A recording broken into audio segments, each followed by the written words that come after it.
बड़े औद्योगिक घरानों के रुझान से थामी सरकार उत्साहित। आईटीसी ने 5,000 करोड़ के निवेश का दिया प्रस्ताव। केंद्रीय ग्रिड में किल्लत से बिजली की मारामारी। अक्टूबर से उत्तराखंड में परेशानी बढ़ने के आसार। केदारनाथ धाम में मौसम हुआ सुहावना। आरती के समय उमड़ी श्रद्धालुओं की भीड़। अब तक 12 लाख से ज्यादा कर चुके दर्शन। हरिद्वार में भूमाफियाओं के हौसले बुलंद। वन विभाग की टीम पर हो रहा अवैध खनन। कोर्ट ने सरकार से मांगा विवरण। पिथौरागढ़ में बढ़ रहा जंगली जानवरों का आतंक। बीडीहाट गांव में आए दिन दिख रहा गुलदार। डर के साए में लोग घरों में गए।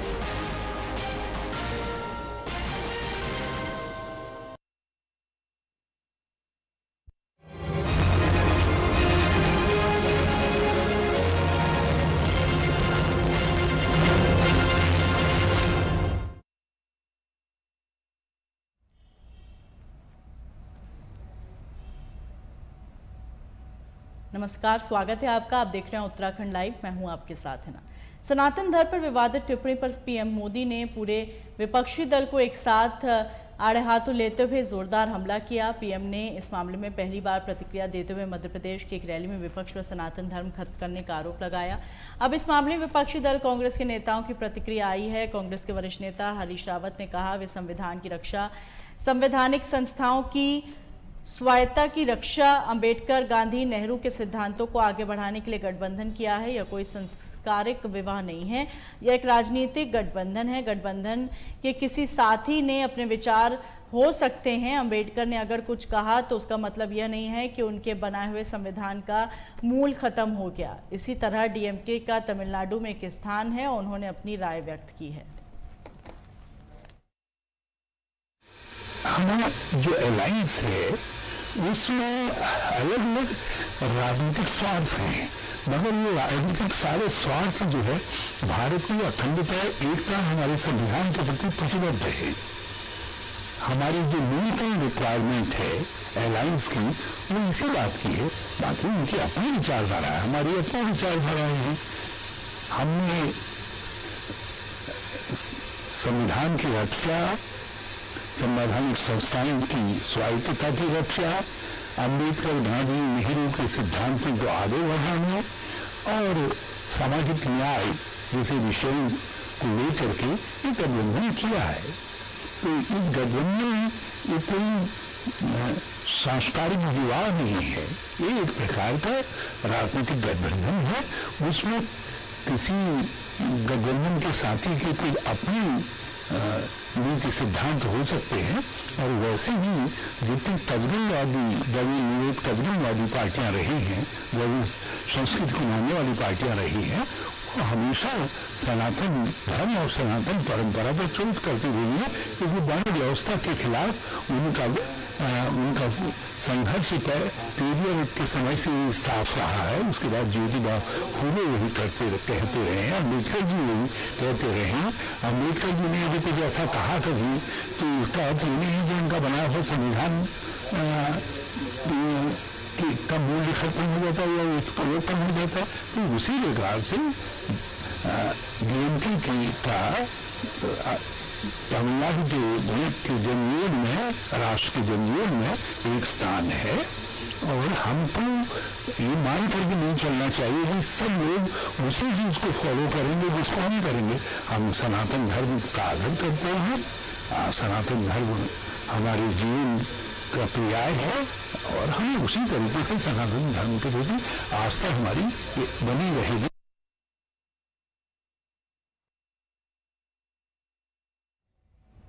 उत्तराखंड में केंद्रीय सहकारिता मंत्री अमित शाह ने जिन 670 समितियों के पूर्ण कंप्यूटराइजेशन का शुभारंभ किया, उनमें कई समितियां आज भी कंप्यूटराइजेशन और ऑनलाइन होने का इंतजार कर रही हैं। स्थिति तब है जब केंद्रीय सहकारिता मंत्री अमित शाह ने सहकारिता विभाग 30 मार्च 2023 को यानी करीब 6 महीने पहले ही कंप्यूटराइजेशन का काम पूरा होने के नाम पर शुभारंभ करवा चुके हैं। इस दौरान तेलंगाना और उत्तराखंड को इस क्षेत्र में अग्रणी राज्य बताया जा रहा है। अमित शाह ने तो उत्तराखंड में पहुंचकर राज्य सहकारिता विभाग की खूब भीड़ थपथपाई थी। चौंकाने वाली बात यह है कि मंच पर हुई इन तमाम बातों के बीच करीब 6 महीने बाद अब अधिकारी यह जानकारी दे रहे हैं राज्य में अभी सभी समितियां ऑनलाइन हो रही हैं। खुद सहकारिता सचिव डॉक्टर BVRC पुरुषोत्तम कहते हैं, अमित शाह ने जिन समितियों के कंप्यूटराइजेशन का काम पूरा होने का शुभारंभ किया था उन 670 समितियों में से केवल 470 समितियां ही ऑनलाइन हो पाई हैं, जबकि 200 समितियां अब भी डिजिटल रूप में नहीं जुड़ पाई हैं।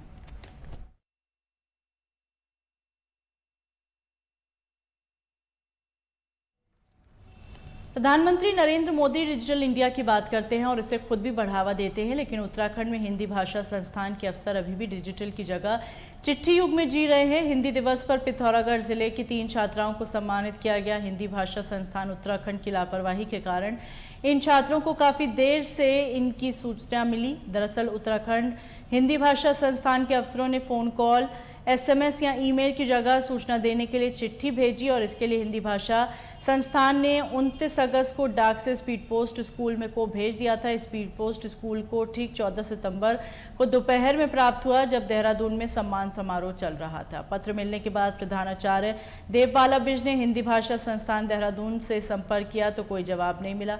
बच्चों के परिजनों को इस सम्मान की सूचना दी गई तो परिजनों में आक्रोश फैल गया, क्योंकि देहरादून से वेरीनाग की दूरी 600 किलोमीटर है। 12 घंटे से अधिक का समय वहां पर पहुंचने में लगता है। प्रधानाचार्य देवबाला बिष्ट और अभिभावकों ने हिंदी संस्थान के इस रवैये को लेकर आक्रोश जताया। वहीं चयनित बच्चों ने बताया कि अगर समय से सूचना मिलती तो अवश्य सम्मान समारोह में जाते। हिंदी भाषा संस्थान के द्वारा सिर्फ पत्र भेजकर खानापूर्ति कर दी गई।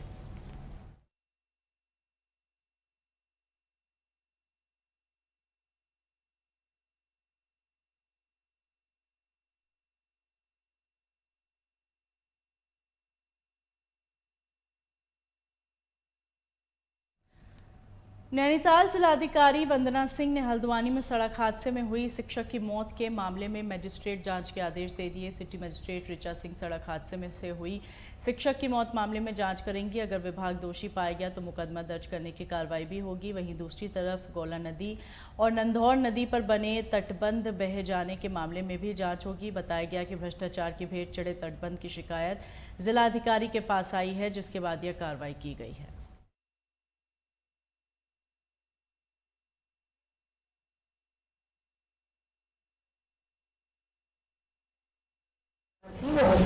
जो सड़क पिछले दो दिन पहले एक दुर्घटना हुई है, जिसमें ये खबरें समाचार पत्रों के माध्यम से प्रकाशित हुई हैं कि सड़क के गड्ढे के कारण एक व्यक्ति की जो है मृत्यु हो गई है। उसमें मजिस्ट्रेट जांच का हम लोगों ने ऑर्डर किया है। मजिस्ट्रेट जांच में यदि ये लापरवाही विभागीय सामने आती है तो संबंधित विभाग पर सख्त कार्रवाई करी जाएगी। साथ ही जो गड्ढा मुक्ति अभियान है वो क्योंकि बरसात के बाद जनरली सभी विभाग प्रारंभ करते हैं, तो हमने सभी विभागों का, सभी सड़क एजेंसीज का गड्ढा मुक्ति प्लान अगले 2 माह का कल ही तलब करवा लिया था। तो उसमें विभागों के द्वारा जो कार्य योजना दी गई है, इसमें यह अवगत कराएगी कि सभी डिपार्टमेंट, सभी खंडों के टेंडर्स की प्रक्रिया प्रारंभ हो गई है पैचवर्क प्रोग्राम की। जो 25 तारीख को टेंडर खुलने हैं, उसके बाद गड्ढा मुक्ति का जो पैच रिपेयर का जो अभियान है सड़कों पर, वो शुरू कर दिया जाएगा।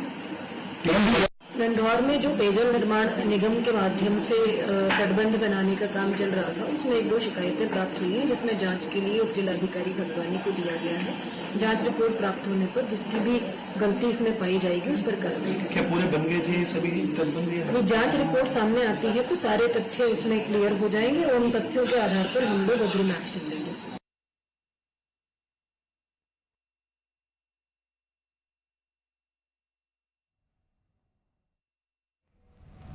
उत्तराखंड पुलिस महकमे में बड़ा फेरबदल हुआ। शासन ने 8 पुलिस अधिकारियों के तबादले के आदेश जारी कर दिए हैं। शासन ने राजधानी समेत 4 जिलों के पुलिस कप्तान बदल दिए।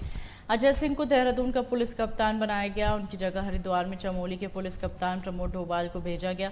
कुमाऊं रेंज के IG डॉक्टर नीलेश आनंद भरणे का भी ट्रांसफर किया गया। उनके स्थान पर DIG डॉक्टर योगेंद्र सिंह रावत को कुमाऊं रेंज की जिम्मेदारी दी गई। वहीं आज हरिद्वार के नवनियुक्त SSP ब्रह्मेंद्र सिंह ढोबाल ने कार्यभार संभाल लिया है और SSP पुलिस कार्यालय रोशनाबाद पहुंचकर चार्ज ले लिया।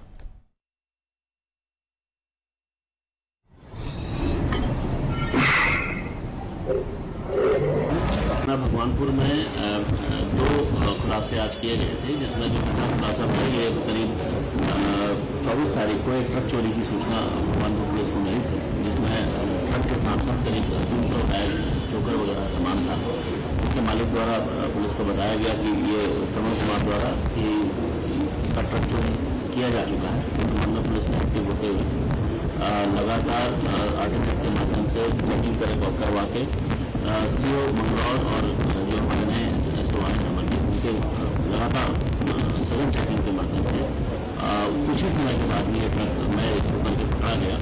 इसमें 2 अभियुक्त पकड़े गए हैं, दोनों अभियुक्तों के द्वारा जुर्म को कबूल किया गया है और पूरा माल भी बरामद हुआ है और करीब 45 लाख के आसपास का ट्रक चोरी और उसका जो माल था वो हम लोगों के द्वारा बरामद किया गया है।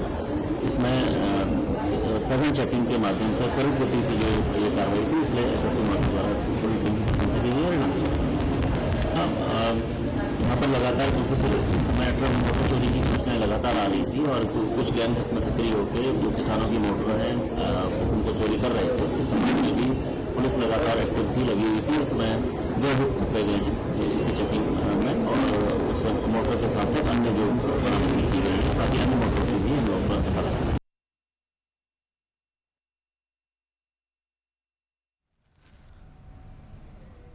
हरिद्वार में किसान संघर्ष समिति से जुड़े किसानों ने कलेक्ट्रेट भवन में प्रदर्शन करते हुए अपनी मांगों पर एक ज्ञापन उप जिला अधिकारी को सौंपा। प्रदर्शनकारी किसानों का कहना है, जिस वक्त हरिद्वार में भेल का निर्माण किया गया उस वक्त किसानों की उपजाऊ भूमि भेल हरिद्वार को दी गई। किसान संघर्ष समिति के जिला अध्यक्ष बलवंत सिंह चौहान ने जानकारी देते हुए बताया, भेल हरिद्वार द्वारा जितनी भूमि पर कार्य किया जाना था उसे करने के बाद जो भूमि खाली पड़ी थी उसके लिए किसानों द्वारा सरकार से अपील की गई थी कि खाली भूमि को किसानों को वापस दे दिया जाए, लेकिन वो जमीन किसानों को नहीं मिली। वहीं आला अधिकारियों पर मिलीभगत का भी आरोप लगा।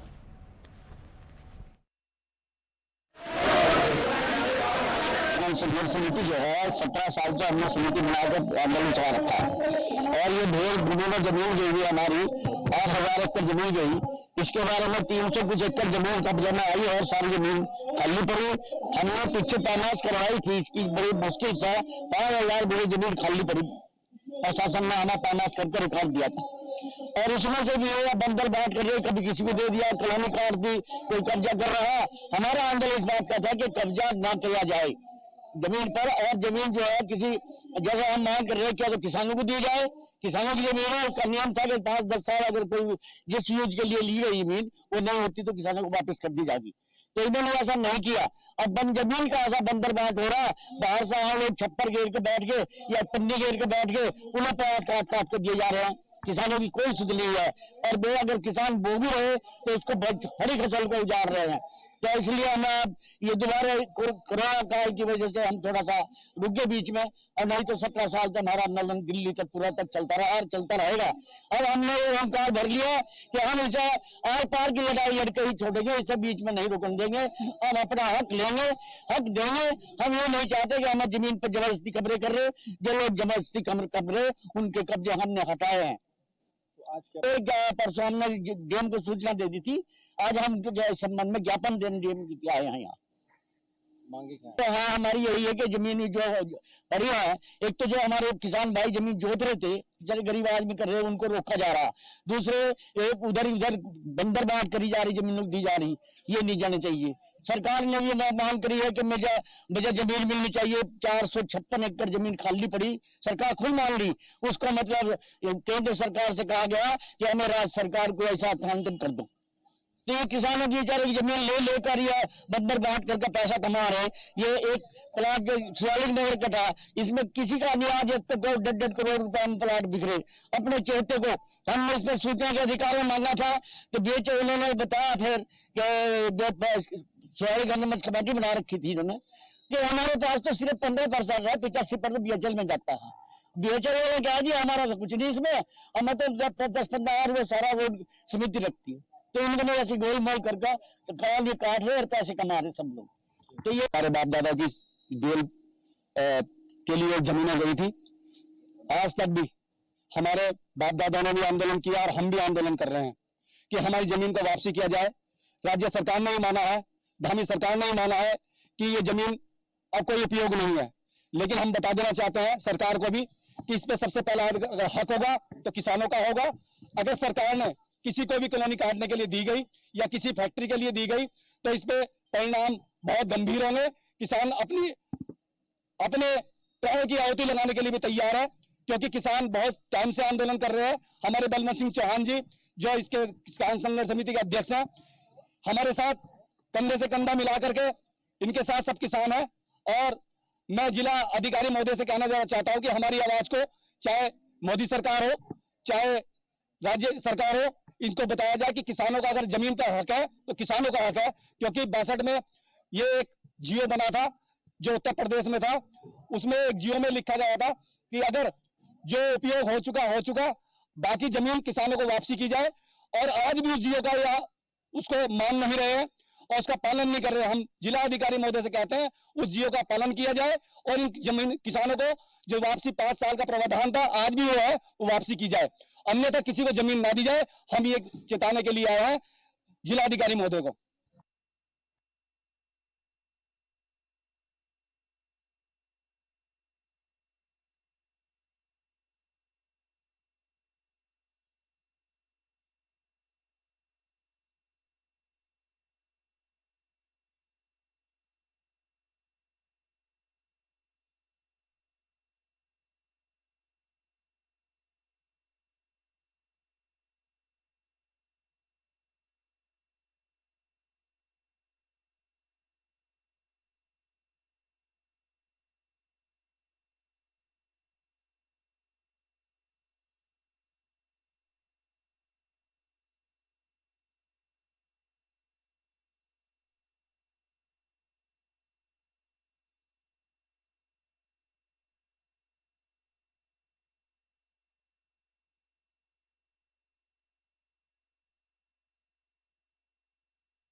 उत्तराखंड में ग्लोबल इन्वेस्टर समिट के कार्टन रेजर के मौके पर आईटीसी ने 5,000 करोड़ के निवेश का प्रस्ताव राज्य सरकार को दिया।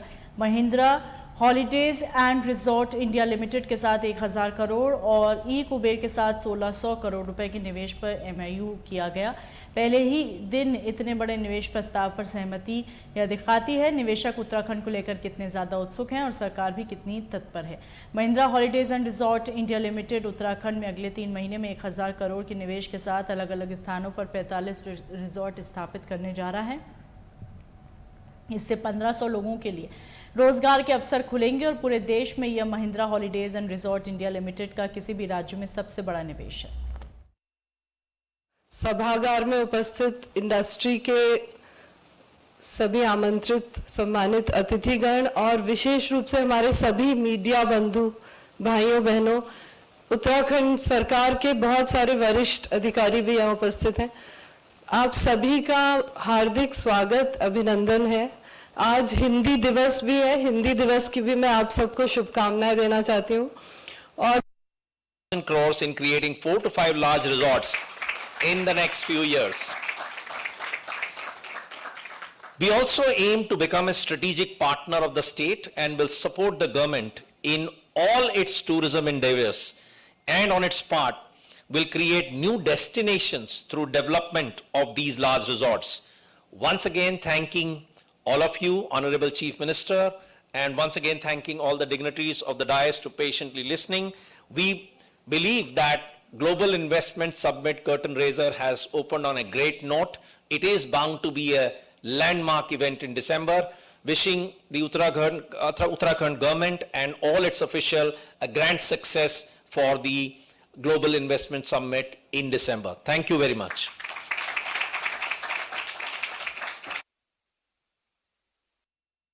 का भी स्थान हो, उत्तराखंड भी उन राज्यों में आए, उसके लिए हम प्रयास कर रहे हैं। और उत्तराखंड में देखिए, काम करना अपने आप में मैं कहूँगा कि वहाँ जन्म लेना तो प्रभु की इच्छा है कि जन्म लिया, और जन्म अगर नहीं भी लिया किसी ने, अगर वो वहाँ कर्म करेगा किसी भी रूप में, तो उसके ऊपर भी ये मानिए कि भगवान की बहुत बड़ी कृपा होगी, इसलिए उसको जो है वहाँ पर कर्म करने का अवसर मिलेगा। और ये बिल्कुल आप लोग जितने लोग भी आज मुझे सुन रहे हैं या जितने लोग भी इस कार्यक्रम में आए हैं, हम लोग जो कार्य करने जा रहे हैं वो राष्ट्र के लिए है, राज्य के लिए है, जन जन के लिए है, और उसमें आपकी सहभागिता देवभूमि के लिए है। तो ये तय मानिए कि आपके ऊपर देवों की कृपा है, इसीलिए आप भी यहाँ पर हैं। हर प्रकार से देवों की कृपा आपके ऊपर है, और आपको भी कहीं ना कहीं उत्तराखंड राज्य के लिए कुछ योगदान देने का अवसर मिल रहा है। और उत्तराखंड देवभूमि है, हम सभी लोग भली भांति जानते हैं। यहाँ गंगा, यमुना, अनेकों जो नदियाँ हमारे यहाँ से निकलती हैं, चारों धाम हैं। इसके अलावा हमारे यहाँ आदि कैलाश से लेकर पूरा मानस खंड है, और उस मानस खंड को भी निकट भविष्य में हम बहुत तेजी से एक सर्किट बनाकर मानस खंड मंदिर माला मिशन, वो हमने अपना लक्ष्य लिया है। उसके अंतर्गत जैसे आज चार धाम हैं, उसी प्रकार से चार धाम की तरह कुमाऊं क्षेत्र के जो हमारे पुराने धार्मिक स्थल हैं, पौराणिक स्थल हैं, उन सभी को एक सर्किट के तहत उन सब का निर्माण, पुनर्निर्माण, उनका विस्तार करने का भी हमने संकल्प लिया है। उस दिशा में हम आगे बढ़ रहे हैं। जहाँ यह राज्य पर्वतों से आच्छादित है, पर्वतमालाएं हैं, और हमारा 71%, संधू साहब ने बहुत विस्तार से उसको नहीं बताया क्योंकि वो टाइम देख रहे थे, वहाँ पर मैं देख रहा था, तो वो कह रहे थे कि non polluted region of NCR Uttarakhand को। तो आप ये सोच सकते हैं कि पूरे हिंदुस्तान में उत्तराखंड जैसा दूसरा राज्य, मैं नहीं कह रहा हूं कि वैसे तो पूरा भारत देवभूमि है, शास्त्रों में और हमारे धार्मिक ग्रंथों में सभी में कहा गया, पूरी जो भारत भूमि है वही देवभूमि है। लेकिन उत्तराखंड विशेष रूप से जिस प्रकार का है, नदियों से आच्छादित, वनों से 71% हमारा जो भूभाग है वो वनों से आच्छादित है, 71%। तो आप सोच सकते हैं कि वहाँ व्यक्ति अगर इन्वेस्टमेंट करेगा, वहाँ किसी काम को करेगा या हेल्थ वेलनेस के लिए भी आएगा, तो अपने आप में उसको वैसे ही नैसर्गिक रूप से, प्राकृतिक रूप से अनेकों प्रकार की ऊर्जाएं प्राप्त हो जाएंगी। वो एक तरह से ऊर्जा का स्रोत है। वो ऋषियों की भूमि है, मुनियों की भूमि है, तपस्वियों की भूमि है। और पहले के समय में जो हम आज सनातन की बात करते हैं, तो उस समय में इतने सारे यज्ञ, इतने सारे मंत्र उस भूमि पर हुए हैं, और मंत्र और शब्द ये कभी समाप्त नहीं होते हैं, ये हमेशा विचरण करते रहते हैं, और उसकी शक्ति हमेशा बनी रहती है। नेगी जी, आप बहुत ध्यान से सुन रहे हैं आज मुझे।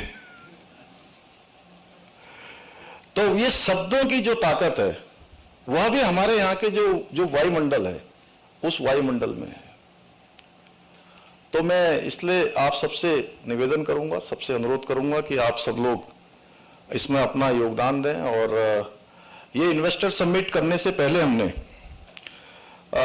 कुछ लक्ष्य लिए थे। एक तो लक्ष्य था कि हमारा कि हम उत्तराखंड की जो जीडीपी है उसको अगले 5 सालों में दुगना करेंगे। उस दिशा में हमारे प्रयास चल रहे हैं और ये ग्लोबल इन्वेस्टर समिट भी उसी का एक पार्ट है। ये हमारे लिए, राज्य के लिए भी एक अवसर भी है कि इस अवसर को हम लोग ठीक प्रकार से ठीक कर पाएं, ठीक अवसर का पूरी तरह से लाभ ले पाएं, उपयोग कर पाएं। और इस आयोजन से पहले जैसा हमारे मुख्य सचिव संधू साहब ने कहा कि आप उत्तराखंड में उद्योग क्यों लगाएं, उत्तराखंड में आप इन्वेस्ट क्यों करें, आपको वहां पर लैंड अच्छी मिलेगी, लैंड आसानी से मिल जाएगी। दूसरा,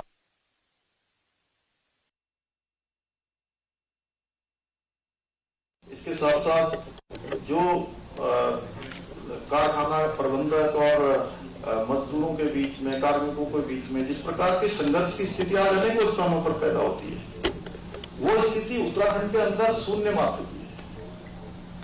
और सशक्तिकरण के क्षेत्र में भी हमने, मातृशक्ति के सशक्तिकरण के क्षेत्र में भी, ये उनकी सुरक्षा भी और उनका सशक्तिकरण, ये हमने अपनी प्राथमिकता में ली है। और इसको करने से पहले हमने अभी लगातार जो हमारी पॉलिसी है, उस पॉलिसी में लगातार हमने परिवर्तन किया है और 30 तक लगभग हम 30 तक पहुंच गए होंगे संधू साहब, जो हम नई पॉलिसी जो बना रहे हैं। लगभग 30 के लगभग अभी हमने नई पॉलिसी भी जो है इसमें कहीं ना कहीं प्रख्यापित की है।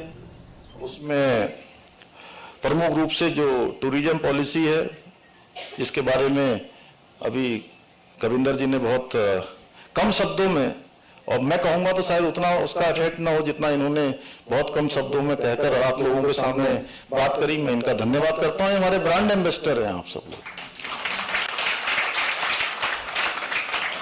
और एमएसएमई पॉलिसी है हमारी, स्टार्टअप पॉलिसी है, लॉजिस्टिक पॉलिसी है, और जो निजी औद्योगिक संस्थान की स्थापना के लिए भी हमने नई नीति, इन सभी को इसमें शामिल किया है। इसके अलावा जो पहले से हमारे यहाँ पर बहुत सारे, हमारे यहाँ पर पहले से भी काफी सारे औद्योगिक समूह जो पहले से काम कर रहे हैं, उनकी सुविधा के लिए, उनके अंदर के जो उनका कैंपस है, उस कैंपस के एरिया को भी विस्तार करने के लिए हमने जितना मैक्सिमम उनको दिया जा सकता था, जितना सेफ्टी पर्पज से जो जरूरी है, उसके अलावा उसमें भी हमने संशोधन किया है। और समय समय पर जो आप सबके द्वारा, उद्योग समूह के द्वारा जो हमको जो भी जिस प्रकार की भी हमको अपने सुझाव दिए गए, उन सभी सुझावों पर हम काम कर रहे हैं और बहुत दिल खोलकर काम कर रहे हैं। और मुझे तो ऐसा लगता है कि हमारी टीम संधू साहब के नेतृत्व में जिन्होंने ये काम किया है, 6000 एकड़ का लैंड बैंक जो बनाया है, ये लैंड बैंक भी हमको लगता है कि कम पड़ने वाला है, हमें और ढूंढना पड़ेगा। जिस प्रकार से हमको जो हमने एक लक्ष्य रखा था, एक टारगेट हमने रखा था कि हम 25,000 करोड़ की ग्राउंडिंग करेंगे इस प्रोग्राम के समारोह से पहले, लेकिन जिस प्रकार से हमको मिला, हम 25,000 करोड़ तो अभी पहुंचने ही वाले हैं और इससे ज्यादा भी हो जाएंगे। मुझे लगता है कि इसके जस्ट डबल के आसपास हम ग्राउंडिंग पर पहुंचेंगे, क्योंकि बड़ी संख्या में लोगों ने उत्तराखंड आने की जो है अपनी इच्छा व्यक्त की है। हमारा प्रयास है कि हम अपने राज्य में जो नए निवेशक जो हैं, उनके साथ साथ जो पहले से भी जिनके उद्योग हमारे यहाँ पर लगे हुए हैं, जिनके निवेश पहले से हैं, जिनके उद्योग पहले से स्थापित हैं, उनको भी विस्तार के लिए और अपने एक्सपेंशन के लिए उनको भी प्रोत्साहित करें। उस क्षेत्र में भी काम कर रहे हैं और बहुत विस्तार से बताने की आवश्यकता नहीं है, क्योंकि आप सब लोग, अधिकांश लोग दिल्ली के हैं या इसके आसपास के हैं, तो उत्तराखंड आप लोगों से कोई दूर नहीं है, पास ही है। यहाँ से जितनी देर में मैं समझता हूँ एक कोने से एनसीआर के दूसरे कोने में आप नहीं पहुंचेंगे, उससे पहले आप देहरादून पहुंच जाएंगे या हरिद्वार पहुंच जाएंगे या ऋषिकेश पहुंच जाएंगे। तो बहुत आसानी है एकदम से, और आने वाले टाइम में ये दूरी और बहुत कम होने वाली है। मतलब दूरी तो उतनी रहेगी, समय बहुत कम होने वाला है, समय कम होने वाला है। ये समय कुल 2 घंटे का होने वाला है। और रेल के क्षेत्र में भी तेजी से काम हो रहा है। हम वहां तक आप 4 धाम यात्रा करने जाएंगे तो ऋषिकेश कर्णप्रयाग जो रेल लाइन है उसका काम भी हमारे आदरणीय प्रधानमंत्री मोदी जी के निर्देशन में, उनके मार्गदर्शन में बहुत तेजी से काम हो रहा है। जिस प्रकार से आज हमारे 4 धामों का विकास हो रहा है, ऑल वेदर रोडें बन गई हैं। आने वाले समय में आपकी जो कैलाश मानसरोवर की यात्रा है, जहां पर अभी हमारे कविंदर सिंह जी ने अपना इस्टेब्लिशमेंट वहां भी बढ़ाने का इन्होंने अभी हमसे बात की है, टनकपुर से आगे जहां मां पूर्णागिरी का धाम है, और उस रास्ते पर ही वही रास्ता आगे चलकर कैलाश मानसरोवर तक का रास्ता बनेगा। चंपावत, लोहाघाट, पिथौरागढ़ होते हुए हमारा धारचूला से आगे को। और अब वो दिन दूर नहीं है जिस प्रकार से आज सरकार रोडों को लेकर गंभीर है। आने वाले समय में 4 धाम की तर्ज पर ही वहां का भी जो है सड़कों का निर्माण हो जाएगा, तो सड़क मार्ग से वहां हम लोग जा पाएंगे। तेजी से उस पर भी काम चल रहा है। आप सब देख ही रहे हैं कि केदारनाथ जी का 2013 में जब आपदा आ गई थी, आपदा के बाद जिस प्रकार से वहां पर क्षति हुई थी, आज नया केदार बन गया है। भव्य केदार और दिव्य केदार आप इस साल जाएंगे तो भी आपको दिखेगा, और अगले साल आप यात्रा करेंगे तो आपको बिल्कुल ही नए दर्शन होंगे सब सारा का सारा। क्योंकि हमारा जो निर्माण का कार्य चल रहा है वो निर्माण का कार्य इस वर्ष पूरा हो जाएगा, और कुछ ही सालों में जो पैदल यात्रा केदारनाथ की होती है वह यात्रा भी आपकी रोपवे के माध्यम से बहुत आसान हो जाएगी। क्योंकि माननीय प्रधानमंत्री मोदी जी के निर्देशन में, उनकी लीडरशिप में वहां पर रोपवे का भी शिलान्यास हो गया है। हेमकुंड साहब जाना बहुत कठिन होता था, और हेमकुंड जाने के लिए भी आने वाले टाइम में आपको अब 3-4 दिनों की जो कठिन यात्रा थी वो यात्रा भी कुछ ही घंटों में पूरी हो जाएगी। तो ये सारे के सारे काम बहुत तेजी से आगे बढ़ रहे हैं। हमने भी उत्तराखंड सरकार की तरफ से भी, जैसे हमने 2 नए शहर बनाने का भी हम लोगों ने लक्ष्य लिया है, संकल्प लिया है, और 2 नए शहर हम मैदानी क्षेत्र में जो बना ही रहे हैं। जैसे अमृतसर कोलकाता कॉरिडोर का काम तेजी से चलने वाला है। इसके अलावा उसी के आसपास, खुर्किया फोन के आसपास हमने जमीन खोज लिए। 1000 एकड़ से भी ज्यादा लैंड है उसमें। महुआ जो भारत सरकार की योजना है उसमें भी हमको धनराशि देने का यहाँ से एक तरह से सैद्धांतिक रूप से सहमति हमको प्राप्त हुई है। लेकिन उसके अलावा पर्वतीय क्षेत्र में भी हम 2 शहर अलग से बना रहे हैं। 2 मंडल है हमारे यहाँ, कुमाऊं मंडल और गढ़वाल मंडल। दोनों ही मंडलों में एक नया शहर बनाने का भी हम लोगों ने संकल्प लिया है। ऐसे अनेकों कार्यों को हम आगे बढ़ा रहे हैं। हरिद्वार और ऋषिकेश जो विश्व प्रसिद्ध हमारे धाम है, गंगा जी के तट पर हैं, तो जहां ऋषिकेश और हरिद्वार में गंगा कॉरिडोर बनाने का भी हमने लक्ष्य लिया है। और ये लक्ष्य हमने टाइम बाउंड किया है कि हम 2026 तक इसको पूरा करेंगे। जैसे गंगा जी पर हरिद्वार बसा है, ऋषिकेश बसा है, बड़े स्थान हैं, बड़े शहर हैं, उसी प्रकार से एक समय में महाभारत काल के समय में यमुना जी में हरिपुर धाम हुआ करता था। और कालसी के पास विकासनगर से थोड़ा आगे उस स्थान पर हमने हरिपुर धाम बनाने का भी संकल्प लिया है। और इस बार जन्माष्टमी के दिवस पर हमने उसका शिलान्यास कर दिया है। आने वाले समय में आपको यमुना जी के तट पर भी एक पूजा स्थल जहां पर तुलिंगी पूजा हुआ करेगी और आरती होगी, वो शुरू हमने करवा दी है। तो ऐसे नए नए स्थानों को हम कर रहे हैं।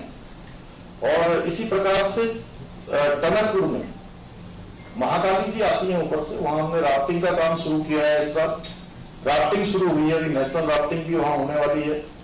और नेशनल राफ्टिंग के साथ साथ शारदा जी में शारदा आरती भी हमने प्रारंभ की है।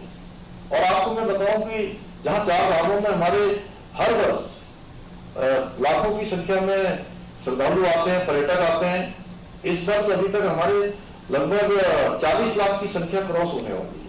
जबकि पिछले 2-2.5 महीने 3 महीने आपने देखा है हम किन स्थितियों से गुजरे हैं। हमको हर साल बड़ी कठिन परिस्थितियों में भी हमारे पूरे हिमालय के क्षेत्र में आपदा का सामना करना पड़ता है, लेकिन इस बार कुछ ज्यादा किया है। हालांकि हमसे ज्यादा हिमाचल में हुआ है, हमारे यहाँ भी काफी नुकसान हुआ है पूरे हिमालय रीजन तक।